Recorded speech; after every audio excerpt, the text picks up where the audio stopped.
Dari arah tumpukan kantong jenazah itu, ya, itu terlihat ada sekitar 3 atau 4 orang. Mereka berpakaian rapih, bahkan satu orang itu ada yang menggunakan dasi, ya. Dia tuh di situ diri mondar mandir gitu kan. Gua ngelihat itu sosok.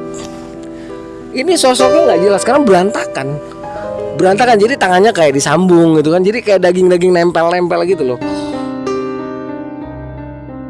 Halo buat teman-teman yang udah subscribe ataupun yang belum subscribe Lentera Malam. Biar teman-teman selalu dapat notifikasi setiap kali Lentera Malam update video baru, teman-teman bisa nyalain loncengnya seperti video di tengah ini nih. Pilih all atau semua. Jadi jangan lupa nyalain loncengnya. Assalamualaikum warahmatullahi wabarakatuh. Selamat malam teman-teman, balik lagi di Lentera Malam bareng gua Adit. Sekarang kita lagi ada di segmen Saksi Misteri nih. Seperti biasa kalau di segmen Saksi Misteri kita selalu ngadirin narasumber. Nah, kebetulan narasumber kali ini adalah salah satu narasumber yang paling banyak di request untuk cerita lagi di Lentera Malam. Kita kenal dulu sama narasumbernya, Bang Arya. Sehat? Alhamdulillah. Gimana nih tanggapannya Bang Arya? Banyak yang request nih. Alhamdulillah. Seneng lah ya. Iya, semuanya karena Allah ya. Nah, kan kali ini Kang Arya mau cerita tentang Sukhoi ya. Sukhoi, Tragedi Sukhoi. Itu tahun berapa sih Kang? Tahun 2012. 2012. Bulan Mei. Nah, di situ Kang Arya itu lagi ada tugas atau kayak gimana Kang? Memang tugas dari kantor memang. Dari kantor. Iya, Dan di situ banyak hal-hal mistis yang terjadi. Selama evakuasi itu justru nggak ketemu hal mistisnya, tapi hal mistisnya justru pas sudah di rumah. Pas Sudah di rumah malah kita dapat hal mistisnya. Setelah kita di rumah itu satu melalui mimpi, kedua justru penampakan gitu. Ada penampakan di rumah yang berhubungan dengan kejadian Sukhoi gitu. Oke, udah deh. Sebelum masuk ke ceritanya, gue mau ngingetin lagi nih, Kang Arya juga punya YouTube channel ya Kang ya? Iya. Nah, jadi kalau teman-teman ketagihan sama ceritanya Kang Arya, abis nonton video ini langsung lanjut lagi aja ke channelnya Kang Arya buat dengerin cerita-cerita yang lainnya. YouTube channelnya apa Kang? Arya Sena Cerita Pendakian. Arya Sena Cerita Pendakian. Oke, Iya. nanti linknya gue taruh di deskripsi lah. Sama Instagramnya Kang Arya apa Kang? Arya_Sena7. Oke, siap. Nanti pokoknya teman-teman abis dari sini mampir aja ke YouTube channel atau ke Instagramnya buat sapa-sapa Kang Arya lah.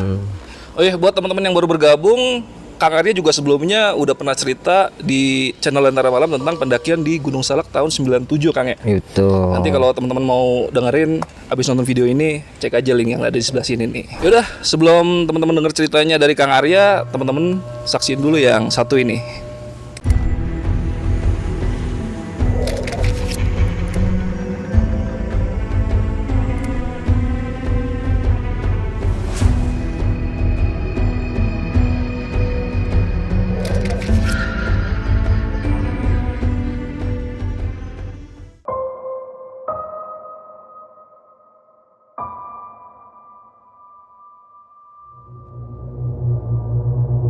Halo, assalamualaikum, sobat Lentera Malam. Alhamdulillah malam ini kita berjumpa lagi ya, dengan izin Allah dan atas syafaat Kanjeng Nabi.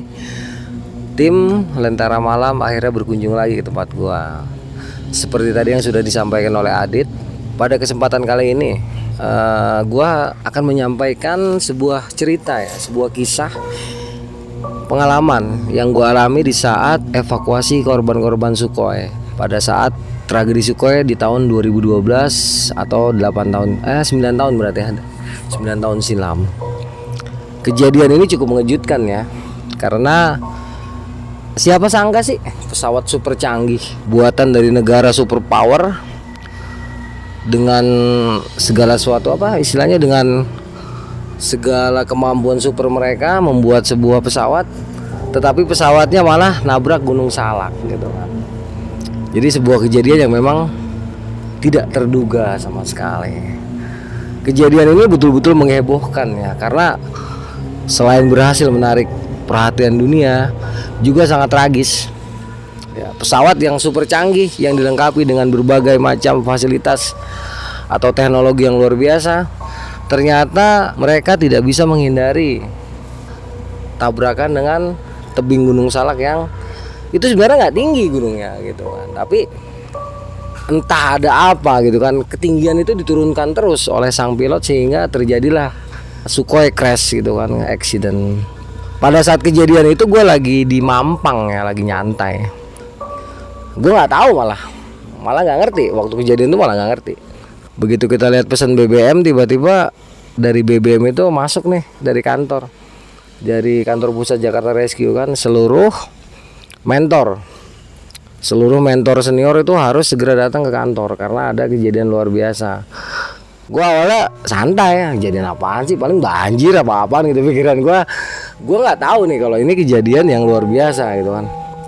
Begitu gue baca ke bawah, loh pesawat gitu kan, agak kaget karena posisi gue waktu itu lagi makan gitu. Nah, acara makan gue tuh langsung gue persingkat, terus gue langsung berangkat ke Setu Babakan. Jadi kalau lu main ke Setu Babakan, di situ nanti ada kantor Jakarta Rescue. Ketika gue sampai di kantor itu meetingnya udah hampir selesai ya. Jadi gue nggak tahu nih apa yang dimitingin gitu kan. Taunya cuman ke bagian tugas kita harus nyisir. Pertama kita ke Gunung Wayang dulu ditugaskan karena diperkirakan pesawat itu jatuhnya di sekitar itu.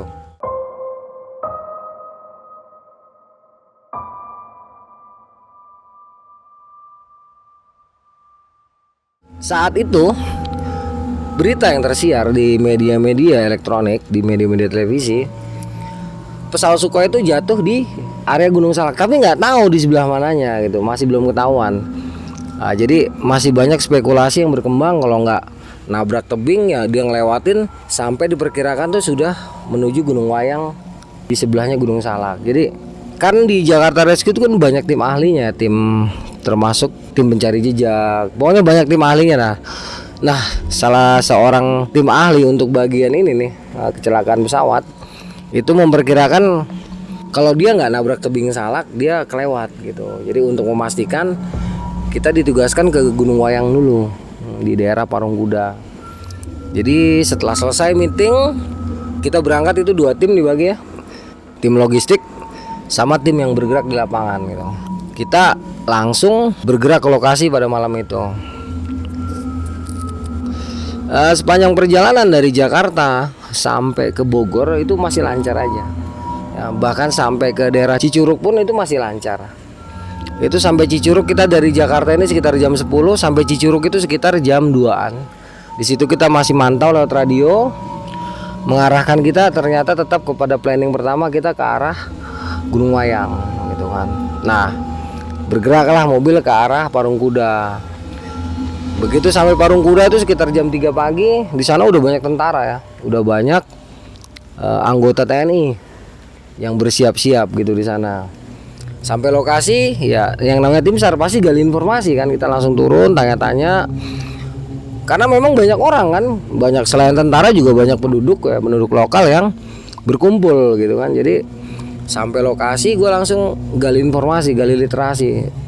Kemarin di saat kejadian pesawat tanggal 10 kalau nggak salah ya, tanggal 10 ada nggak bunyi meraung-raung itu kan, atau suara ledakan besar yang terjadi di sekitar sini? Tanya 1, 2, itu sampai 50 orang ditanya, jawabannya sama, bahwa mereka nggak dengar apa-apa. Buat kita cukup dari 50 orang itu, masa iya gitu? Karena kan jaraknya nggak deket-deket, kita carinya tuh yang bergerombol itu interval 500 meter atau 100 meter, kita tanyakan mereka itu kan, orang-orang itu, dan jawabannya semuanya mengatakan tidak ada yang mendengar, juga tidak ada yang melihat pesawat gitu kan. Intinya di daerah itu dipastikan tidak, jadi pesawat Sukhoi itu dipastikan tidak sampai ke daerah itu. Setelah semua laporan kita dapat, kita laporan lagi ke pusat komando kita di daerah waktu itu masih langsung ke Situ Babakan, kita laporan. Nah, dari Situ Babakan kita diarahkan ke Cidahu. Jadi jam 4 pagi itu kita langsung bergerak ke Cidahu. Itu jalan udah macet. Karena apa? Sudah banyak sekali kendaraan militer dan kendaraan dari tim SAR bergerak naik ke Cidahu. Jadi sekitar 1 jam itu kita terjebak kemacetan. Akhirnya 4:30 itu gue sampai Cidahu.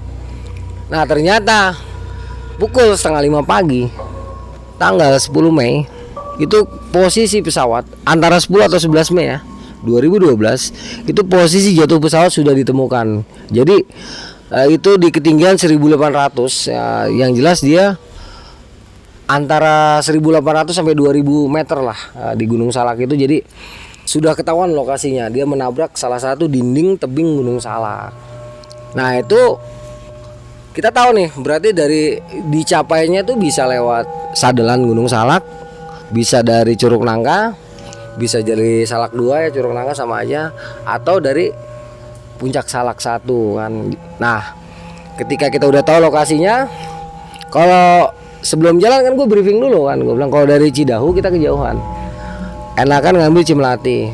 Akhirnya tim bergerak ke arah Cimlati, tetapi di tengah perjalanan radio dari pusat bunyi lagi mengatakan kita nggak boleh ke Cimlati, tapi harus ke Cijeruk. Akhirnya balik lagi kendaraan putar, kita bergerak pasti ke Cijeruk. Di Cijeruk itu juga masih nunggu komando kan, informasinya itu masih belum A1 ternyata kan. Kita masih nunggu informasinya sampai A1. Setelah informasinya A1, kita langsung kumpul itu sama anggota Brimob, sama seluruh anggota TNI yang ada di situ. Pokoknya dari seluruh kesatuan TNI ya, dari berbagai matra, juga dari kepolisian. Termasuk di situ ada Danrem Surakencana, beliau yang membriefing kita.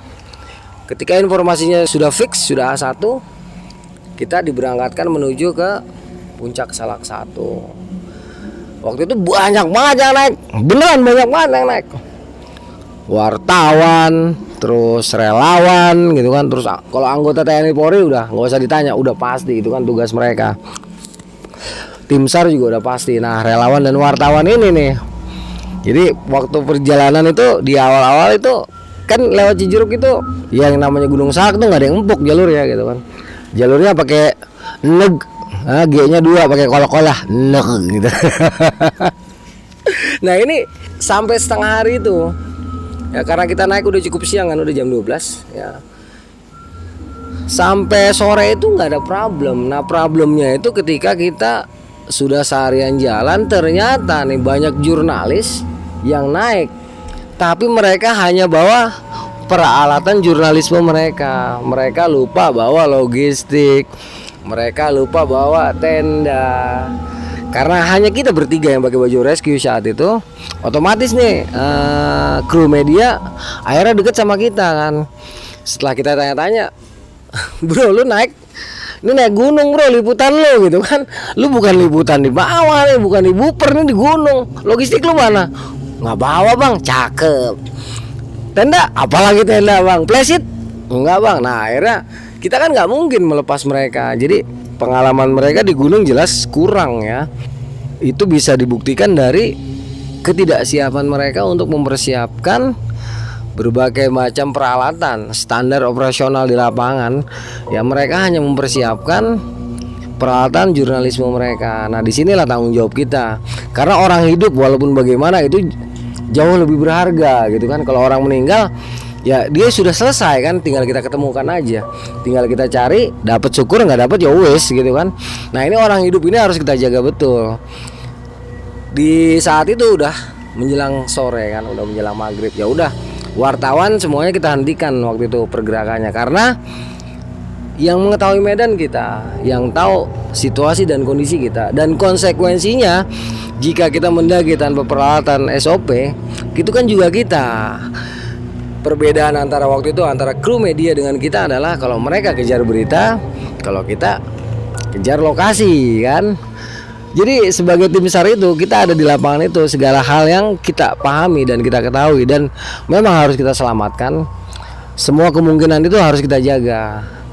Karena kru media ini nggak siap dengan itu, akhirnya kita memutuskan untuk break dulu, kita hentikan dulu pendakian ini. Besok pagi baru kita lanjutkan. Nah, gue tanya nih sama kru waktu itu, salah satu kru media dari televisi ya, gue nggak perlu sebutkan. Pokoknya waktu itu ada sekitar 6 orang wartawan dari 6 media televisi kita gitu. Gue tanya, ada yang dapat sinyal nggak gitu kan? Nah, kebetulan salah satu kru media itu ada yang dapat sinyal handphonenya. Dia dapat sinyal, langsung gue bilang, lu sekarang telepon ke bawah, bilang kirim logistik ini gue sebutin. Sekitar jam 10 malam logistik baru sampai ke atas. Aduh, logistik yang gue bawa SOP gua, SOP tim SAR. Jadi gua kalau bawa kan bener-bener super ultralight. Jadi yang gue bawa tuh belati, playseat 1, trash bag. Itu kan playseat buat bikin bivak, trash bag buat jadi sleeping bag gitu kan. Jadi memang nggak mungkin kalau yang bukan terlatih itu menggunakan peralatan ultralight super yang kayak kita. Terus pisau ini kan buat cari daun segala macam, mungkin buat makanan tambahan kita cari dari alam bebas kan. Jadi SOP kita kan sangat berbeda dengan mereka. Kita berpikir keselamatan mereka dulu nih, biar bagaimana juga tanggung jawab kita kan. Bukan masalah baju SAR-nya, ini kan tanggung jawab moral kita. Walaupun secara keterikatan kita nggak ada, tetapi kalau kita sudah ada di lapangan, ya siapapun yang berpotensi celaka gitu kan, ataupun situasi yang berpotensi menimbulkan kecelakaan, kita sebagai tim SAR itu paling tidak mampu meminimalisir situasi dan kondisi yang kita hadapi di lapangan. Dengan pertimbangan itu, gue bertiga akhirnya tidak melanjutkan pendakian dan kita ngebase di situ sambil kita memberikan pengarahan tentang SOP yang harus dilakukan di saat melakukan pendakian gunung. Jadi nggak hanya liputan, karena liputannya di gunung ya SOP-nya SOP gunung tentunya, tidak hanya mengandalkan peralatan jurnalisme gitu. Mereka paham tuh, mereka paham. Akhirnya ngebase di situ, gue bikinin bivak bro. Gue bikinin bivak itu, bivak A itu 2. Itu terus bawahnya gue suruh mereka tuh ngumpulin daun-daun kering, ya termasuk gue nyari daun-daun kering, terus dilapisin pakai plastik lagi. Ya gue bilang ya enak dah. Lu untungnya kagak hujan nih, kalau hujan alap gue bilang kayak gitu. Alhamdulillah di saat itu tidak turun hujan. Jadi malam itu kita berkumpul di satu titik. Ya sebelum nanti ketemu pertigaan, kita ambil 2 punggungan, 2 punggungan, 1 kita turun lembah, naik satu punggungan kecil, baru nanti kita ketemu punggungan puncak Salak kan. Kita istirahat di situ. Gue pokoknya langsung tidur, nggak pakai acara ngimpi, gue langsung tidur.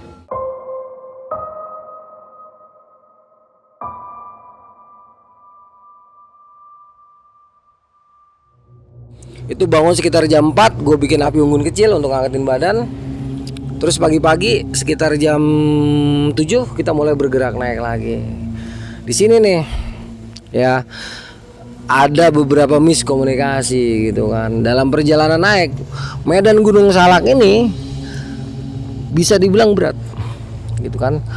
Jangankan orang-orang yang tidak terlatih gitu, orang yang terlatih aja masih ngap, masih capek ngadepin kemiringan medan yang kita harus lalui gitu kan. Nah di sini ada beberapa kejadian seperti gue bilang tadi, kita sebagai tim SAR harus mampu melihat situasi dan kondisi dan meminimalisir berbagai potensi. Ini baru potensi ya.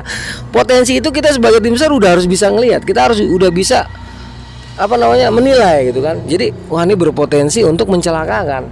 Saat itu ketika kita naik di hari kedua itu, ini berpotensi menurut gue ya, menurut penilaian gue, oke lah kalau nanti, soalnya gue sempet denger ada di salah satu podcast pengakuan dari seorang jurnalis, katanya pendakian ini gue yang menghentikan dan mereka gue suruh turun.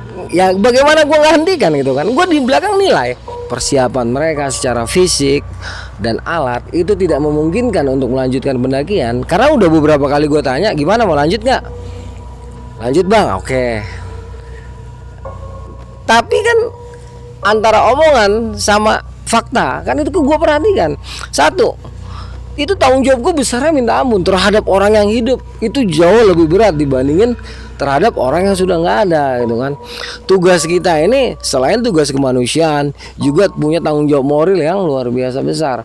Andai terjadi apa-apa, bukan siapa-siapa yang disalahin, yang pasti dicecer ya gua gitu kan. Nah gua waktu itu mengambil keputusan karena gua terbiasa mengambil keputusan dalam waktu yang cepat. Karena apa? Sebelum kita mengambil keputusan, kita sudah melihat dulu, kita sudah melihat, memantau situasinya ya, sudah kita perkirakan ya. Bukannya kita so tahu, bukan. Gini loh, dalam pendakian gunung itu nggak ada pendaki hebat. Camkan baik-baik, yang ada tuh pendaki terlatih. Orang-orang hebat itu nggak ada, yang ada orang-orang terlatih. Orang-orang terlatih inilah yang kelak akan dikatakan sebagai orang-orang yang hebat. Tetapi intinya kehebatan itu adalah hasil dari latihan mereka. Tanpa pelatihan dan tanpa latihan maka tidak ada kehebatan. Ya. Jadi gitu, kita di gunung itu melihat situasi dan kondisi karena SOP di lapangan kita yang punya. Ya, sebagai seorang tim SAR kita memahami betul situasi, melihat mereka secara fisik sudah tidak memungkinkan untuk melanjutkan pendakian. Logistik yang dibawa semalam pun tuh hanya cukup untuk malam itu dan pagi. Siangnya mereka sudah tidak ada logistik lagi. Ini naik gunung loh, di mana energi kita akan banyak sekali terkuras dalam pendakian. Karena apa? Jalan atau medan yang kita hadapi bukan medan seperti di kota-kota besar. Ya, capek bisa telepon Grab, bisa cari ojek, bisa cari taksi, bisa mampir dulu ke rumah mertua, bisa mampir dulu ke rumah gebetan. Ini kan kagak ada monyet, iya gitu kan. Jadi melihat situasi dan kondisi seperti itu berpotensi bisa mencelakakan pendakian ini, gue bilang itu gue kuesioner dulu, gue tanya kan, mau turun mau naik, turun aja bang nggak sanggup, mau turun mau naik, turun aja bang nggak sanggup gitu kan.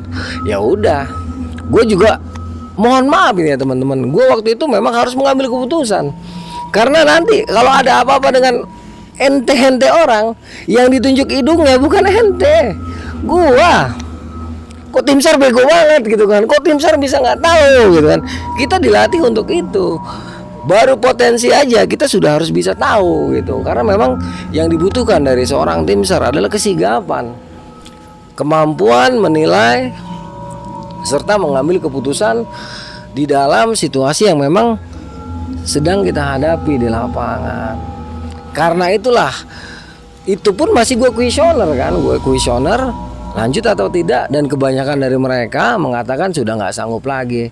Setelah 2 atau 3 kali gue tanyakan hal tersebut dan mayoritas dari mereka mengatakan sudah tidak sanggup lagi, gue putuskan untuk ya udah turun, nanti pendakian bisa dilanjutkan lagi. Kalian nanti bisa naik lagi, mau dari Cimelati, mau dari Cijeruk, mau dari Cidahu, mau dari Sadelan di Curug Nangka atau dari Salak 2, bebas aja. Yang penting persiapan kalian tidak seperti sekarang gitu kan. Akhirnya kita turun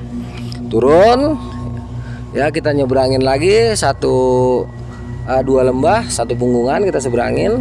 Kita balik lagi ke punggungan jalur Cijeruk. Nah di sini gue ketemu lagi nih 2 orang wartawan. Mereka nanya, bang jalur ke puncak mana gitu. Gue tanya, bang mau ke puncak, jalurnya ke sini. Abang ngerti nggak gitu kan. Mereka bingung, nggak ngerti bang. Kan abang tim SAR yang tahu. Iya gue tim SAR, cuman gue juga tanggung jawab nih sama orang yang gue bawa. Gue turun dulu. Kalau lu nggak paham atau tidak ada barengan, lebih baik turun karena ini Gunung Salak. Gunung ini sedikit berbeda gitu kan. Bukan masalah mistisnya. Kalau mistisnya nggak usah ditanya, dah rumor yang berkembang, rumor yang beredar di lingkungan masyarakat itu Gunung Salak udah jelas, nggak usah diragukan yang namanya keangkerannya, udah kumlot dia. Nah, gue kasih opsi kayak gitu kan, karena kan banyak yang naik. Gue bilang gini makanya sama yang 2 orang ini nih, kalau memang nggak paham jalur bang dan abang nggak punya keterampilan membaca medan, sebaiknya abang turun. Tapi kalau abang mau nunggu, tunggu aja. Siapa tahu nanti ada relawan atau tim SAR yang naik dari sini lagi gitu kan. Mereka mengiyakan. Ya udah gue tinggal dong, karena gue udah pesen gitu kan. Setidaknya gue udah pesan dan sudah gue sampaikan. Ya udah gue tinggal turun.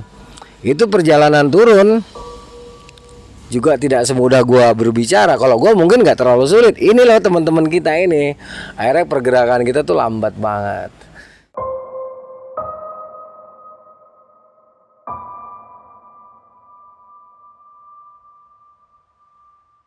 Tadi pagi kita naik kan jam 7:30, sampai di punggungan puncak itu sekitar jam 10:30. Pukul 10:30 itu setelah gue perhatikan, gue nilai situasi dan kondisinya memang harus turun. Kita turun. Itu dari situ sampai ke Cijeruk kita jam 4 sore karena gerak turun kita betul-betul lambat. Medan Gunung Salak yang paling empuk ya cuman Cimelati, yang paling enak. Kalau bukan Cimelati semuanya serba sakit dan menyakitkan gitu kan. Ya lebih-lebih dari patah hati dah sakitnya, benar-benar sakit. Cijeruk itu sakit banget medannya gitu. Karena medannya memang tidak biasa. Gua aja yang ya mohon maaf gitu ya, yang memang terlatih betul gitu kan untuk melakukan pendakian, pas turun aja ngerasa dengkul sakit gitu. Apalagi ini nih teman-teman kita yang memang kurang gitu kan. Akhirnya pergerakan kita lambat. Setelah sekitar berapa tuh tadi, jam 11 sampai jam 4 itu ada 11, 12, 13, 14, 15, 16, sekitar 6 jam itu kita baru sampai ke Cijeruk. Nah di Cijeruk gue lepaskan nih teman-teman dari semua media itu. Gue bilang tugas gue sudah berakhir sampai sini, kalian sudah ada di lingkungan peradaban, kalian sudah selamat, silahkan bertugas lagi sebagai media. Mohon maaf jika memang saya harus mengambil keputusan seperti ini, karena memang ini diambil berdasarkan situasi dan kondisi yang terjadi di lapangan. Udah kita pisah nih. Yang masih sempat nempel ada 2 media. Mereka punya misi khusus sama gua. Tapi yang jadi hanya 1 media yang pada akhirnya sampai malam itu tetap sama gua dan kita membicarakan teknis untuk pengambilan gambar saat itu. Gua nggak perlu sebutkan medianya ya. Teknis pengambilan gambar. Kalau gua sih nggak masalah, no problem gitu kan. Karena kita sebagai tim SAR kita akan bisa masuk ke ring 1 tanpa ditanya-tanya lagi ya. Kebetulan Jakarta Rescue juga punya nama yang di kalangan SAR ya, di kalangan tim SAR ya. Kalau di kalangan umum mungkin nggak terlalu terkenal, tapi kalau di kalangan tim SAR terutama dari Basarnas atau dari instansi pemerintah, nama kita nggak asing lagi gitu. Jadi kalau kita udah pakai baju Jakarta Rescue itu nggak ada kesulitan. Nah setelah ada deal tertentu malam itu gue istirahat, tidur. Pagi-pagi bangun, janjian sama salah satu kru dari tim media tadi. Kita dibekali 1 handycam dengan 2 memori, terus baterai cadangan, juga uang saku. Tapi pendakian gue nggak mau lagi lewat Cijeruk. Karena apa? Menurut gue terlalu curam. Jalur yang paling empuk, ya ini menurut hemat gue ya, nggak tahu menurut orang lain. Jalur yang paling empuk ya lewat Cimelati. Gue bilang sama komandan lapangan gue di daerah Cijeruk, gue bilang, Mbah, Jakarta Rescue belum ada yang naik dari Cimelati. Saya naik dari Cimelati. Gue dapat uang saku juga dari pos komando kita di lapangan. Baru gue bergerak Cimelati menggunakan kendaraan dari salah satu media tersebut.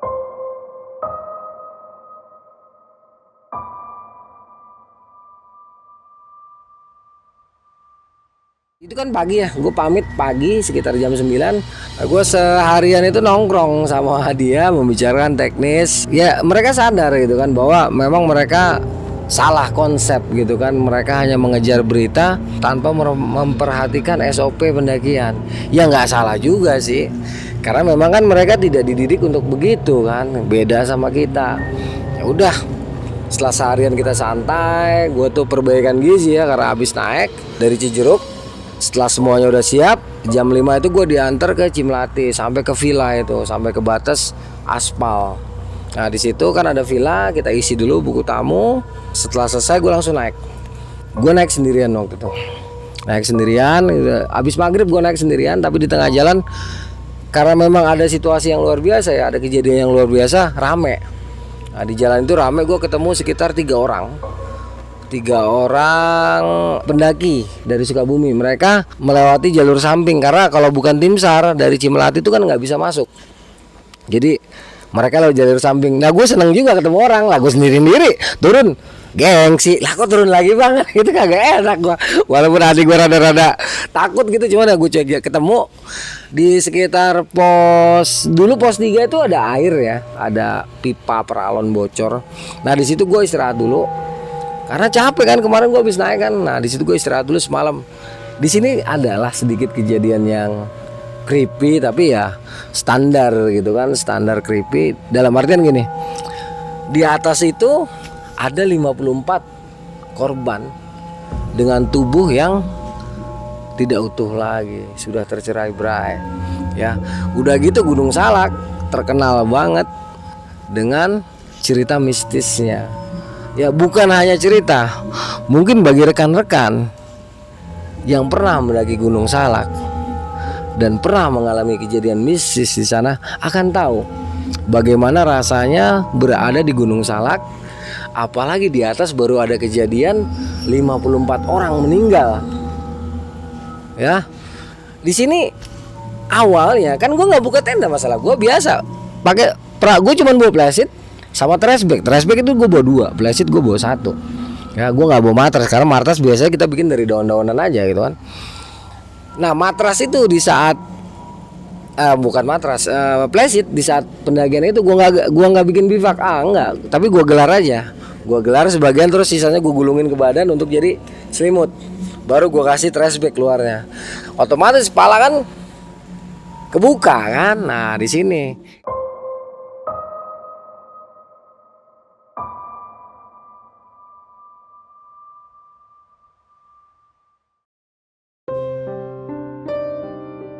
Dari arah tumpukan kantong jenazah itu, ya, itu terlihat ada sekitar 3 atau 4 orang. Mereka berpakaian rapi, bahkan 1 orang itu ada yang menggunakan dasi, ya.